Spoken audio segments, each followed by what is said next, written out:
ბათუმში ტრადიციული ლუდის ფესტივალი გაიხსნა, რომელსაც წელს უკვე მეორედ უნივერსიტეტის მიმდებარე ტერიტორია მასპინძლობს.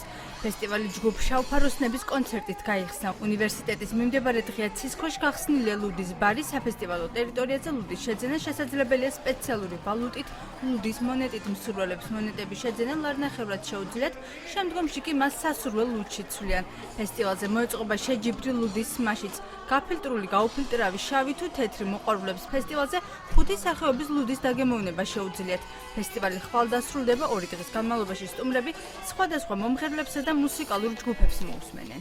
ლევანდელი ლუდის ფესტივალი შარშანდელისგან იმით განსხვავდება, რომ გვაქვს სპეციალური ლუდის მონეტები მოქცევაში და ასევე დღეს იქნება პრემიერა ლუდის ფესტივალის ჰიმნის, რომელიც სპეციალურად დაიწერა ფესტივალისთვის.